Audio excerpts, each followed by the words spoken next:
In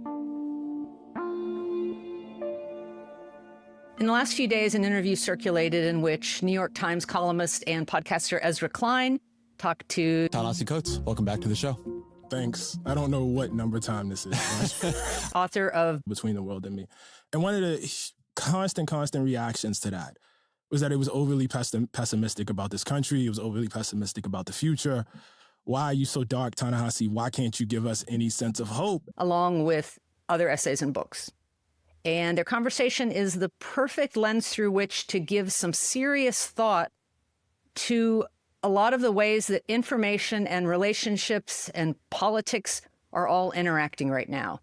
I'm hoping to make some observations that will help you figure out useful ways to think about what you might focus on in this moment in the world and how to work toward change more effectively. Then let me flip that question actually a bit.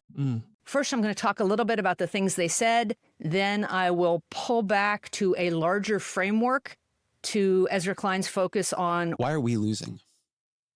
I'm going to suggest that the arguments he's making for what to do about it show why his approach is guaranteed to damage the very principles that he says and likely does support. I'll also make an argument that Coates is clearer on what he needs to do because he has not fallen into some of the traps that have caught Klein. What's more, he's defined a framework of contexts that make sense of the world and offer a clearer sense of his own values. These ideas lead him to particular kinds of actions. I am part of something larger, and I've always felt myself as part of something larger. I think the conversation hit hard for a lot of people because it is two people of goodwill who are on good terms being, at least to my view, as honest as they know how to be with one another in the moment about the current political crisis in the United States and what needs to be done to solve it. You feel like I was whitewashing the guy, and I felt like I was sort of... do. Yeah, I know you do. I know you do. It's very upsetting. I know you do. They don't flinch about bringing up their fears, their frustrations, and their disappointments with one another. And they listen to what the other person is actually saying. I am arguing that Ezra Klein is lost in the moment, but he says the same himself. And I do believe he is looking for an answer. Why are people preferring this to us? I'm just not sure he could see that Coates was giving that answer to him right there on the spot. Not the exact answer Klein needs for himself, but a route to finding it. I want to make use of that model to suggest you can use it to find your own answer if you haven't yet. Their discussion was very long. If you will take this very gentle pushback. Yeah, please. I think... You're here for it. In case you don't want to read or watch it yourself, I'll summarize it a little here and pull out a few key moments. But it's worth taking the time, even piecemeal, to go through it all eventually. Klein laid out his thinking that he and Coates both very much want to see liberalism in some form defeat the damage that Trumpism is inflicting. He believes that in order to draw more voters in, the left will have to give some things up. He notes the horrifying beliefs that many Americans have about trans people, for instance, at present, and wonders what to do. I think that in losing as badly as we have imperiled trans people terribly. He talked again, as he had in a previous essay, about running pro-life candidates. People got real upset about that, and I get why.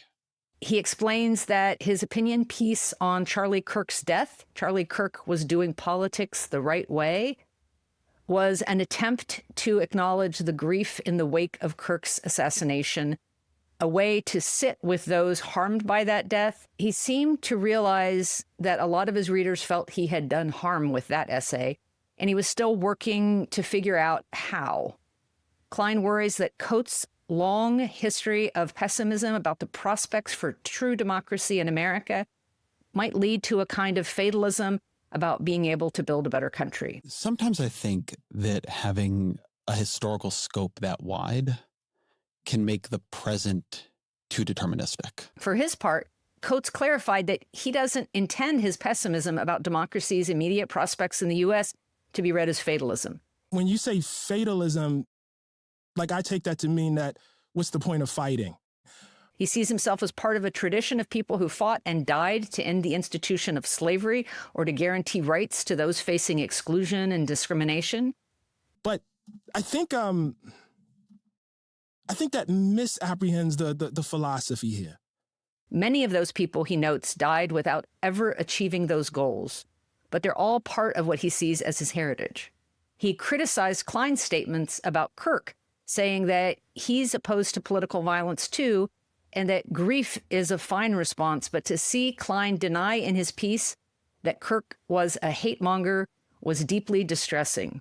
If you ask me what the truth of his life was, and the truth of his public life, I would have to tell you it's hate. Coates acknowledged that politicians have a different task than he does himself, and that they might need to say things that he would never say or to court voters in ways that he wouldn't. I just want to be clear about something. I shouldn't be running for president of the United States. The most important section of the whole interview, I would argue, is where Coates explains how it is he decides what to do.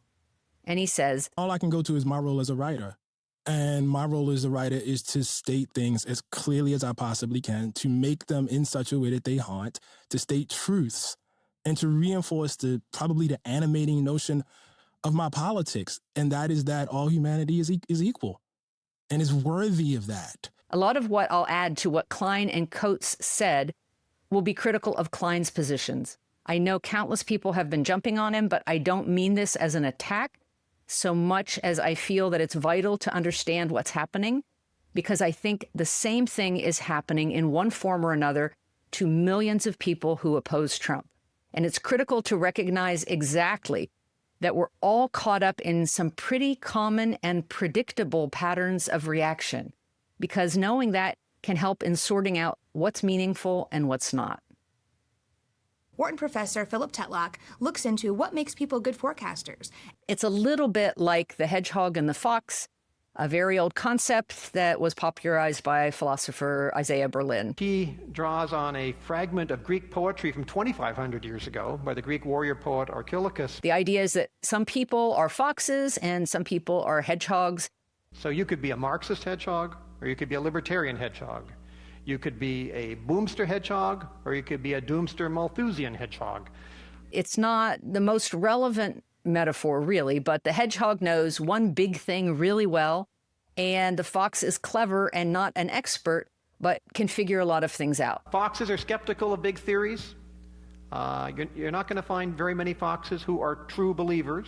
Here, Klein and Coates both have been given or have built large platforms from which they address political issues. Klein has made his career as a fox, and Coates as a hedgehog. I'm going to suggest the difference between their approaches is something else, but it does touch a little on each of their styles. I would also say that Klein has bright kid syndrome. He's risen through the world by tackling big projects and addressing big questions. He feels that he has to come up with the whole answer to the question that Trumpism represents, or that it's going to be some kind of failure. And since Trump's ascent, he has struggled visibly. He acknowledged as much in the conversation with Coates, saying, I don't know what my role is anymore. I'll be totally honest with you, man. That sense of being at a loss. And again, I appreciate that he is honest about what's happening. It leads him into a spiral he can't escape. Carla Monterosso, founder of Brava Leaders, mentioned in September about Klein that he's, quote, doing emotional processing in public and passing it off as political analysis. It's been happening for a long time. Liberal Currents editor Adam Gurry noted a year and a half ago, before Biden had even decided not to run again, that the Ezra Klein podcast is more about his personal feelings of powerlessness than about any serious analysis of the chances any alternative to Biden has. All this is just to say that Klein has been in this state for some time. The world he thought he lived in turned out to be very different from what he imagined it to be. He has learned that far more of his fellow Americans are willing to do far worse things than perhaps he ever suspected. And he is scared. The idea that this experiment, that America could topple into something else, into something much worse, into some kind of new extended regime, feels very real to me. He acknowledges as much. After Kirk was shot, he told Coates, I thought about me, I thought about you, I thought about all kinds of people I know, right?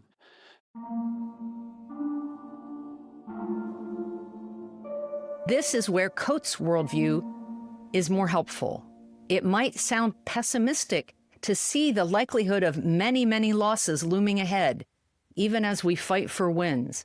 But looking at the long sweep of American history, Coates suggests that political violence is the norm for the Black experience in this country.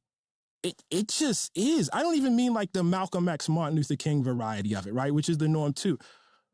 He talks about the power of love. Once you understand that Martin Luther King could be standing up, telling his own people, we do not embrace violence at all. It is morally repugnant. We embrace love. And that could get you shot. Not burn it down. Love can get you shot. You know, you just have a different view of your country.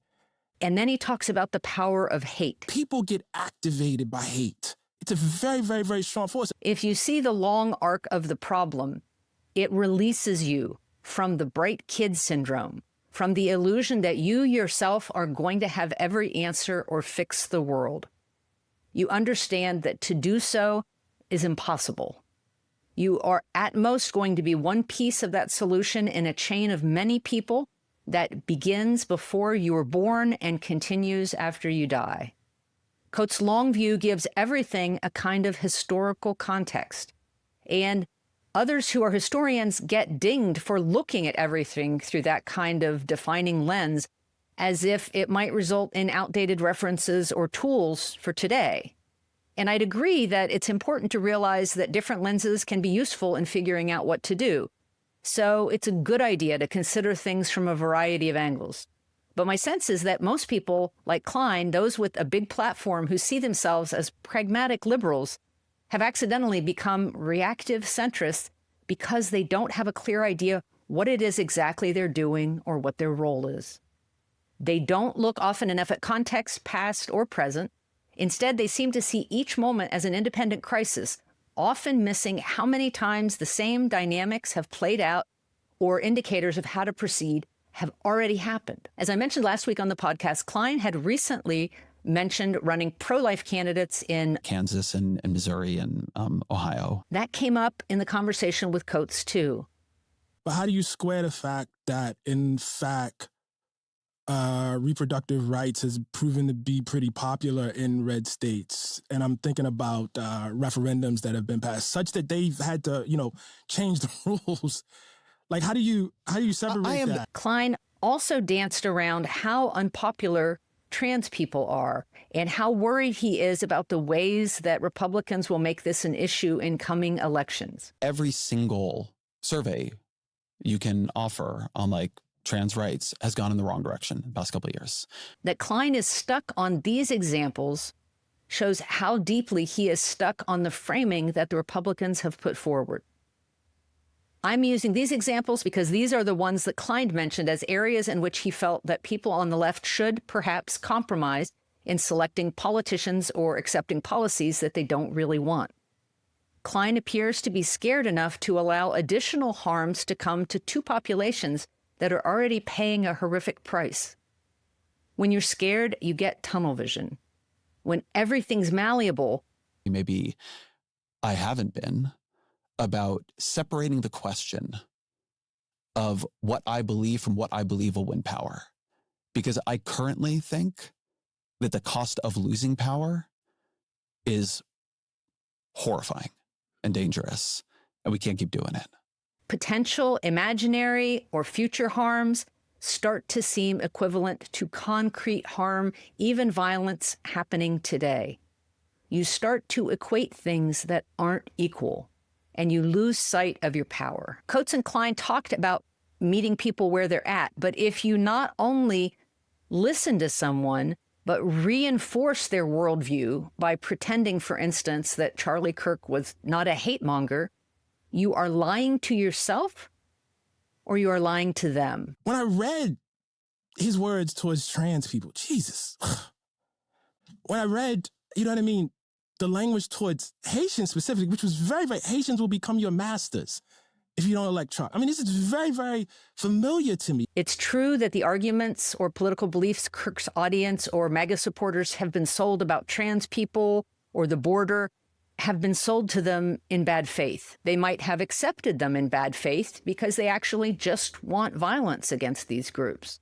Or they might genuinely believe those arguments to be true.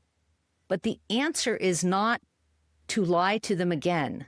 And it is especially not ideal to reinforce the bad faith lies they've already been sold. When you start doing that, you lose your way. Here's where Coates' clarity comes in handy. You treat people humanely. Everyone. People can come in the tent without agreeing on every policy, but you have to make the demand that all people will be treated humanely. And so that guides what you yourself will do. You don't buy into the MAGA lies to get supporters. You give them a vision of what you support, and you call them to that. Author Czeslaw Milosz wrote that a man may persuade himself by the most logical reasoning that he will greatly benefit his health by swallowing live frogs, and thus, rationally convinced, he may swallow a first frog, then the second, but at the third, his stomach will revolt. How does a person convince themselves that they need to swallow live frogs? They see themselves as being pragmatic in difficult times and willing to make difficult choices. They think that doing something unpleasant is the same as doing something effective. They think it will save them. But developing a rational theory of eating live frogs is not going to save anyone. And at some point, they're going to throw up. I'm reminded of the large news organization my spouse used to work for years ago. When a maelstrom hit, one that was affecting all of journalism, a top editor called together the newsroom to talk about the future. They would, he announced, have to decide which of their core values they were going to keep. The whole point is they're your core values. By abandoning them, the outlet lost its principles and soon went into a tailspin that was in no way delayed and perhaps even accelerated by abandoning its values. The point is, if you've figured out those are your core principles, then they will guide you about what to do. Remember, you're not just performing an idea. It's your life. It's who you are. I think Klein, like many current or former liberals or liberal-adjacent people, is getting rolled by his exposure to people who imagine themselves to be free thinkers, but are actually adjacent to people like Christopher Rufo or Richard Hanania. And if you don't know who those guys are, don't bother. But because he doesn't currently locate himself in a tradition, or else he has lost the ability to do so, Klein seems to be imagining that the pain of trading away core values is a positive example of compromise. But those self-described freethinkers will never become more like him. He will only become more like them. When I say we began writing people off, I think that's something that happened. And I think something I saw in this debate, but kind of like underneath it, was that the work of politics, of bridging over a lot of profound, fundamental, moral disagreements, I think became somewhat demeaned, diminished. And I'm curious who he thinks his audience is. It's not Charlie Kirk fans, because they will never be convinced by Ezra Klein. They have bought into a very different worldview. And if he's trying to persuade politicians to compromise, it's not necessary. Politicians, even good ones, often cherry-pick pundit ideas to bolster their platforms, but pundits rarely shape politics. And as for compromise, Klein needn't worry. Most politicians have already shown themselves more than willing to do it. His encouragement is superfluous. If his listeners are his intended audience, which I would hope, he's doing them a disservice when he broadcasts his sense of being at a loss and transforms his personal drama into a national one. The truth is that Harris lost the presidential election by 1.5%. She did so in a post-COVID headwind that threw out incumbent parties globally and outperformed incumbents in most countries. I think about how much you argued that, like, Biden shouldn't run again. What if he doesn't earlier and you have a Democrat who wins the presidency? You know, like, there are other big explainers that I can see for it. You know what I mean? That don't feel so diffuse. And this is not a discussion of whether and how Harris could have run a better campaign. It's more to say that in context, the loss is not the kind of signal that Klein seems to see it as. It was a devastatingly close result in a series of devastatingly close results in the U.S. in the last decade that have gone both ways. You don't have to burn all the bridges and retreat. You can make a principled stand for what you believe in while inviting in alienated voters looking for hope and community. We are in for a long haul. If Klein wants to serve his listeners, I'd argue that this is the message he could be delivering. The more he persuades them into some malleable middle, the more of them he will coax into becoming just as lost as he is. I believe he's in the throes of a real struggle over how to proceed, but as of right now, he is only serving the political movement and business interests that benefit from a morally compromising political left. His lack of compass in the moment means that he is being played by a system that benefits from his confusion and his willingness to spread that confusion as if it were political analysis.